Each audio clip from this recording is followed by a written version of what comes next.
In today's version of Widow Wisdom and Wealth, you're going to meet Lisa Woolery. And my goodness, what a genuine soul.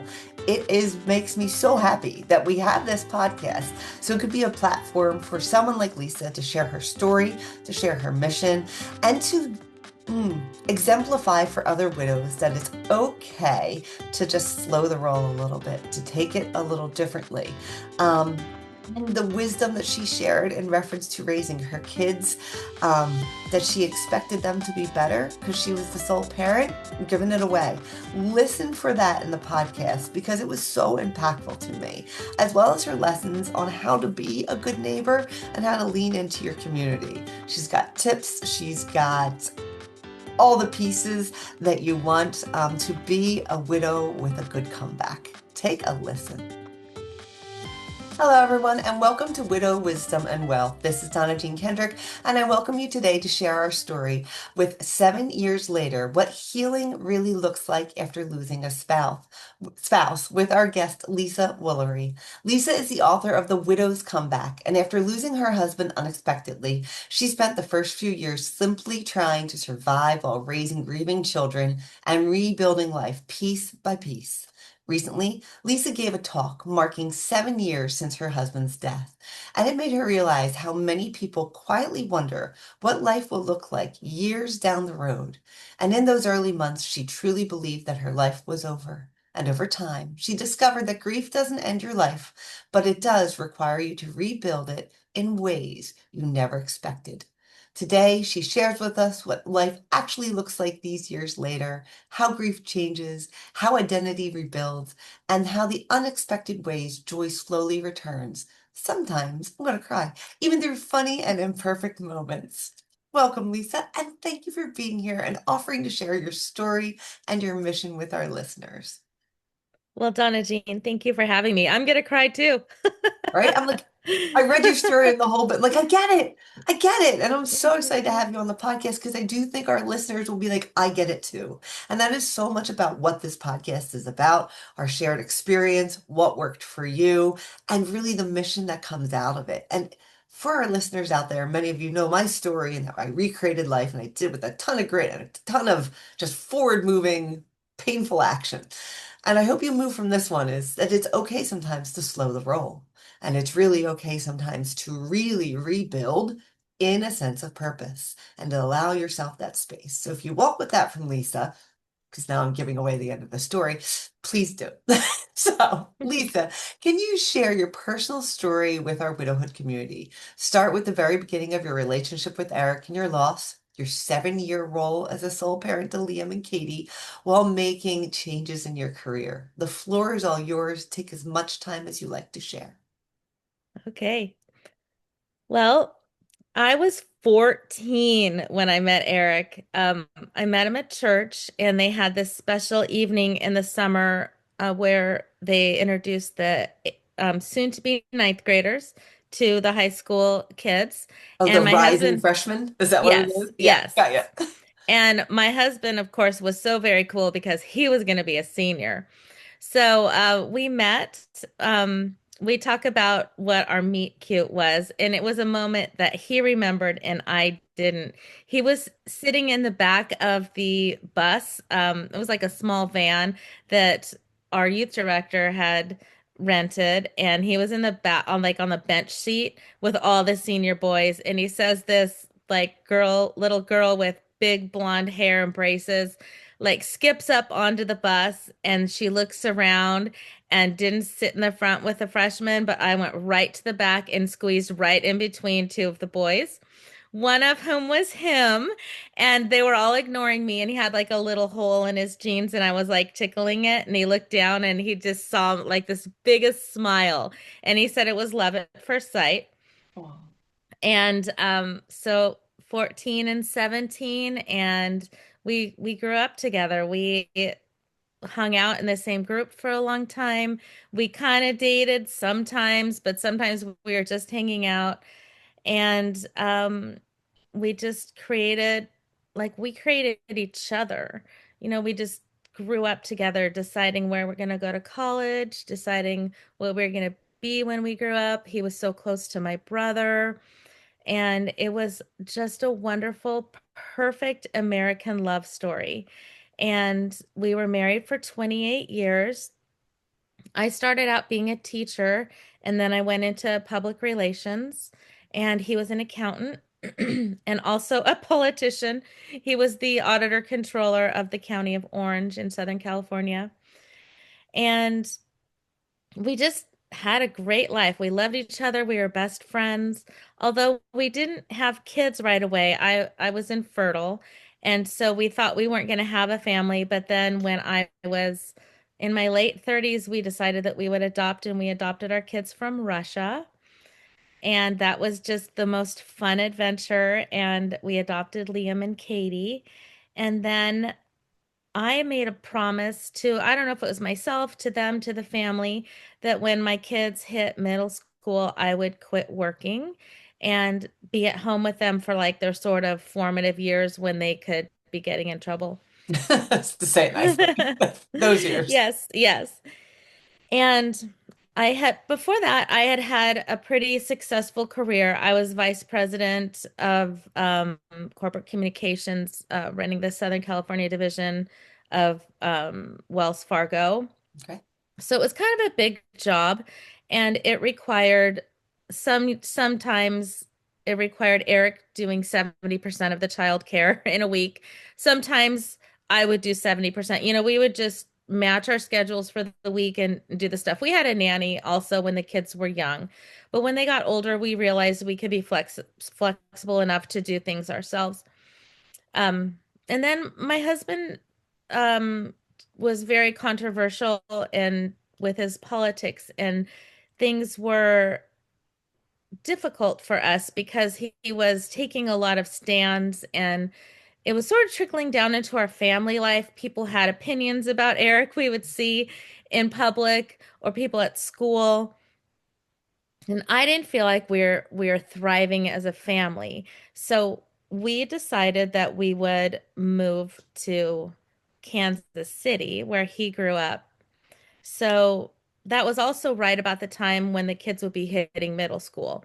So within the law of and all of the rules and regulations for his political job, he maintained a household in Southern California. We had a condo, and he would super commute back and forth to Kansas. So we moved so I could quit my job. Mhm. And then 8 months later, he died. And dead dad joke. I'm like, what a jerk. You take me to your hometown and then you die. Like, I don't have any resources there. Although my very favorite family members, his aunt and uncle, lived about 45 minutes away. So they became a pretty big part of our lives. But it was a really interesting time for Eric to die because I had just quit my life's work. Like who I was so built up into being a PR person and being a working mom. And so then here I am in this excerpt of Kansas City on 4 acres. And then my husband dies. So That's a that lot of health to was, take care of. It oh really my is. gosh. A lot of It land. 6,700 square foot house. It was Whoa. ridiculous. Yeah. Yeah. And but it was almost like God or Eric, whatever, knew that we were going to have this big change of him leaving. And so we needed like a fresh start. And I needed a place where I didn't have to be worrying about work and raising the kids. That would have been very difficult if I would have been in Southern California when he died. And so he was there long enough to, get the riding mower and teach me how to use it and teach me the fun things in the city and what that you call the highway 69 highway instead of the 69, which is what I would say being from Southern California. Just like all those little things. And so he like got us settled and then left. And blessing, not blessing, devastating, all of that stuff. Now, you shared the top three things that were most helpful for you while raising your kids. on your own as a sole parent in this new community where honesty, shared responsibility, and mutual support. Can you talk our listeners through those three things? Yes. Well, immediately I remember the night Eric died. He died suddenly of heart failure, actually, while I was chopping broccoli. And I was making dinner and I was gonna tell him a joke like, dinner's boring, it's broccoli. And then he would laugh and we'd like talk about our Mrs. Dash options. And I went into his office and I found him dead. Mm. And I like performed unsuccessfully CPR, and then all of the medical ambulance people and the fire department came and all of that. I remember sitting there while I was waiting for my best friend to arrive from Phoenix. My aunt and uncle were there with us, and I was just sitting, and I thought, Lisa, you are going to have to up your mom game because I felt like a mediocre mom at best without Eric because we worked so well together. And so I promised myself that, and I actually was lucid in that moment, and then that could follow me forward. And so I decided that I wasn't going to be like, because I said so. Mom says that you're doing this. Instead, I was going to be vulnerable and bring them in. And so How I old were sort your of, kids at the time, my love? oh, my kids were 10 and 12 when their dad died. Okay, thank you. Yes. And so I immediately started just being honest with them because like I'm 5'2" and there's not really a lot of scariness behind me. Like Eric was 6'2", like he was the scary one. And so I needed other tactics to do the mom thing with no dad. And so I immediately started being honest with my kids. And the first time I remember really doing that is we were driving down the street in my new car, um, and we were going to sell his car. Like I was about to sell it. And I told my kids that, and my son started crying and said, no, Daddy said that I got his car. When I get to drive, it's four-wheel drive. I want it. And I said, well, what are our goals? Our goals were for me to not go back to work right away and for us to stay in our house. And I said, if what if selling the house helps us with our goals? And he's like, oh, okay. And I was really proud of myself because what I wanted to say was, no, we're doing it because I say so. Mhm. But instead, I was honest and I brought them in. And so that moment really taught me that I can be honest with my kids. And I also expect them to be responsible for what they need to be responsible for, and we all share in everything. So, for example, we did move houses 5 years after Eric died. I mean, that was just a ridiculously huge house, and it was too much for me. And Even with the so, ride-on mower, right? oh my gosh, like a 3 hour commitment to mowing that grass. And so we moved and both of my kids are being kind of brats about it. Mm, And so I sat them down and I said, you know what, you guys, we don't have the capacity for you to be brats. Like, it's just me. I'm the only thing standing between you and the law. Like, if you get in trouble. And so you need to be better. And I'm really sorry that you don't need, or that you don't get to be like a rebellious teenager like your friends. You don't get to go out and smoke pot and crash a car because you only have me and we have to all work together. So you need to be better. And I'm expecting to see it tomorrow. wow, And they were. that's awesome. And I know. And so I just have talks with them like that. And I'm really sorry that I'm not going to be home to cook dinner tonight. You can cook it and you Yep. can do a great job. And I know that a lot of times when you lose your spouse, it's a real temptation to try to like coddle them a little bit Oh, because overcompensate for the law. yes, Yeah. yes, yeah. And so I didn't do that because I really couldn't. And I just asked my kids to step up, and they did. And I like to think that I'm the kind of mom that they can come to about anything and that I can calmly help them solve their problem. And I hope that's what I am. Um, and so just by being vulnerable and bringing them in, because we have a different situation than the other families on our block, and it has really worked well. Good. Now, did you stay in that area after you moved? Yes. Yeah. Nice. Good. And you talk about mutual support, and you've kind of already talked to that about like, hey, it's just me. Like, let's lean in.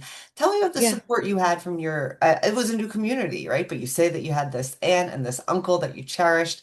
Tell me about your community support, the family, and what role that played for you. Yeah. Yeah. So really, I was alone because my family was way across the country, and but we had Uncle Larry and Aunt Chu who were just wonderful. They lived 45 minutes away, and they came over every Sunday for a year. And we did such fun things. I actually bought our first TV in our new house for Uncle Larry because he loves the Chiefs. I now love the Chiefs football for those of you who aren't in that cult. And But it's snacks, it's watching it together, it's yes. everything. You can bring community into a living room with football. Yes. You can. Yes. Yeah. And we had so much fun. And my aunt and I would have contests who could make the best pot roast. And then I got to keep all the leftovers. Huh? And sometimes my daughter would even participate. Like we did a macaroni and cheese. She made Kraft. And Uncle Larry's like, oh, this one's the best. It was really cute. And they just were there for us. And they're also very honest with me, like, Lisa, get your act together, like stop dating. I had a time where I sort of did a lot of dating, and they were just honest with me and such great support. um, they were 45 minutes away though and had their own lives. So, like on a day-to-day basis, I have to say that my neighborhood, like the Midwest, everyone talks about Midwest nice. What they just wrapped their arms around us, and they taught me what being a neighbor meant. And like it snowed and I looked out all the time. I would look out and my driveway would be plowed. Would say Wow. we had a big storm and I like a branch the size of a tree several times fell down on my property. And I think, oh my gosh, what am I going to do about this? And so I'd go out to look at it and it would be gone. Yeah. And like these neighbors did not knock on the door and say, hey, look what I did for you. They just did it and moved on with their day. You didn't even And know who to send the thank you card to. exactly, Isn't that yes. amazing? It absolutely amazing. And that really changed a lot in me too, that just how wonderful it can be a neighbor and to help people. Um, and then what the neighborhood taught me, which I think is really powerful for widows, is to ask for help. So hard, Because right? Because you want to be yes, brave. You want to not yes, be a bother. Show everyone you're independent. Isn't it nice to be yes, a little vulnerable? Because they want yeah. to help, but they don't want to invade our privacy. I love that. Yes. Yeah. Well, people want to help and we need help. And what asking for help does is it doesn't just get that task done, but it makes you feel loved. And it makes you feel like you have a community. And it makes them be able to take care of you because that's what they want to do. They want to help. And so one of the things that I did early on, I had a little clarity about was that when people asked me if they could help, I wrote their name down. And then Smart. You have a little when book. something yes, when something would come up, I would look at my list and then I would ask people. And the first person the first person who actually was a neighbor the day after Eric died, they knocked on my door and I had not met her yet. And she said she had met at my family, but I had been taking a nap when they all hung out. And she's like, "What happened at your house yesterday?" And I said, "Eric died." And she like stepped back as if I like had slapped her because yeah, it was like a slap, Whoa, what? Not Eric the died? answer she was expecting. Yeah. Exactly. And she's like, "What can I do to help?" Because that's what everyone says, right? What can I do to help? And I had this moment of clarity. People are going to ask me to help. I'm going to let them. Yeah. And so I just said, "Well, you could tell all of the neighbors so that I don't have to." And she did. Yeah. And then like all the casseroles and brownies and everything started to arrive. But then people would come over and with brownies or whatever, like, what can I do to help? I don't know. And so then I'd write their name down. And then we had this huge thunderstorm a few days after Eric died, and it started raining inside my house Oh, because the this we had this window issue, and Eric was in the middle of trying to solve it, and I had no idea where he was in solving it. Was he going to call someone? What? So one of our neighbors was a contractor or is a contractor, and so I texted him and said, "I need your help." yeah. And he was over there in a half an hour with a tarp, a ladder, nails, and he just like created a solution for this window. And it took me a whole year to actually get it fixed because I had so many other things on my mind. And every time I looked at that window, it just caused so much consternation because it was like, how do I fix it? Yeah. And so I mean, asking for help just is good. You get things done, you're less stressed, and then it releases like that, I don't know, oxytocin or whatever inside your body that just makes you feel a little bit loved. And just think about what it does for the person who is helping too, the gratitude that Yes. they have and the fulfillment Yeah. and like, oh, I did a good thing. And I know myself too. We were very new to our neighborhood, about 2 to 3 months when my first husband died. And so we didn't know a soul. Those people who surrounded themselves, and again, were just selfless and rake the leaves when you came home from a football game with a little guy and you're like, who did the leaves? And you never knew. You didn't Hmm. never knew, right? Or who left a bottle of wine and like a sleeping mask on my front porch. I was like, oh, God bless them, right? Like just Yes. it took me a week to drink the whole thing, listeners. It did. But these It things. would have taken me like 20 minutes at that point in my life. There's a lot of sarcasm here. But those are the things that, and they are my friends for life. I actually know that if I bump into them, because we've moved communities just 15 minutes away, but you bump into them in the supermarket, it's tears and hugs, right? Because it's Hmm. that shared experience. And by letting people help, you build that. You're building community by saying yes to it. And I love Hmm. your suggestion of having a little book. Write it down. Hmm. Just write it Yeah. down. I You never know actually where you wrote go. it in the notes in my book, in my on my phone. Ah, see? You're good. I'm still pen and paper. All right, so tell us about where you are right now. Tell us about the Widow's Comeback, all about your book and your mission. I want listeners to hear about this. Yeah. Well, at some point, well, also when I retired from corporate America and we moved to Kansas, I was going to become a writer because I had been working on a rom-com for like 10 years. And that was like one of Eric's gifts to me. He's like, "You're going to be a best-selling author." I love it. And I pretty quickly shelved that rom-com because I wasn't feeling very rommy or commie. Um, No, that's just a whole journey. Then yes, you go yeah. into dating, you definitely don't feel like rom-com at that moment in time. Well, actually, that had a lot of rom-com Mm, material. another podcast, part two. Yeah, yeah, right. Um, so I so badly did not want to let go of my dream of writing, but I didn't know what to write. I had been writing just for practice for humor. I'd been writing a little blog called My California Exodus, and I was writing all the fun things about moving from Southern California to Kansas, like driving in the snow, big, huge, like pickup trucks on the highway, like all of this stuff. The And 69. right, exactly. Like, don't say the No. 69. No one will know what you're talking about. They'll all look at you like you're weird. And so when he died, I didn't really have any funny things to write about, but I started because so many people back in California wanted to know what happened, how is Eric? So I started just writing every week about our lives, and it was very cleansing for me. And at some point, I started to write funny things again. And like I wrote the funny story about how when I was selling his car on Craigslist, that I was afraid because, what kind of scammer am I going to get? But as it turns out, I became the scammer because I had forgotten the title. I had to take him to another location, like all these funny things. And so it felt so good. And then I had a really bad experience at the bank and I had a total meltdown.